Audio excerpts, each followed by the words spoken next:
Hello everyone, দেখো আবার আজকে একটা নতুন মেকআপের ভিডিও নিয়ে তোমাদের সামনে চলে এসেছিলাম। এটাতে আমি একটা ব্রাইডাল লুক ক্রিয়েট করেছিলাম। তো লুকটা করার জন্য প্রথমেই আমি স্ক্রিনটাকে ভালো করে প্রিপারেশন করে নিয়েছিলাম। তারপর করে নিয়েছিলাম কালার কারেকশন অ্যান্ড নিউট্রালাইজেশন। তারপরেই আমি অ্যাপ্লাই করে নিয়েছিলাম ফাউন্ডেশন।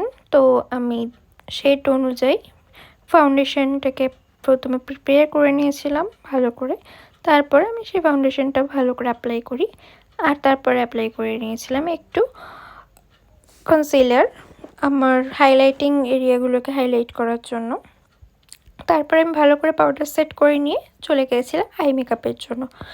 তো যেহেতু ব্রাইডাল মেকআপ, তো আই মেকআপটা একটু হেভি আমি রাখতে চেয়েছিলাম, তবে খুব হেভি নয় কিন্তু খুব নর্মালও নয়, একটু গ্লিটারির ব্যাপার রাখতে চেয়েছিলাম। তার জন্য আমি একটা ব্রাউন শেড আর গ্লিটার ইউজ করেছিলাম।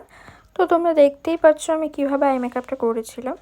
আর তারপরে আই মেকআপটা কমপ্লিট হয়ে যাওয়ার পর আমি আইয়ের নিচেটাও করে নিয়েছিলাম একই কালার দিয়ে, তবে নিচে আমি গ্লিটারটা দিইনি। তারপরে নিয়েছিলাম একটু সুন্দর করে লাইনার আর কাজল। তারপরে আমি পাউডারটাকে ডাস্ট আউট করে দিয়ে অ্যাপ্লাই করে নিয়েছিলাম ব্রাশার আর হাইলাইটার। তারপর লিপস্টিকটা পরিয়ে নিলাম একটু সুন্দর করে। তারপরে আমি মেকআপ ফিক্সার মেরে আমার লুকটা কমপ্লিট করে নিলাম। আর এটাই ছিল আমার ফাইনাল লুক। টাটা।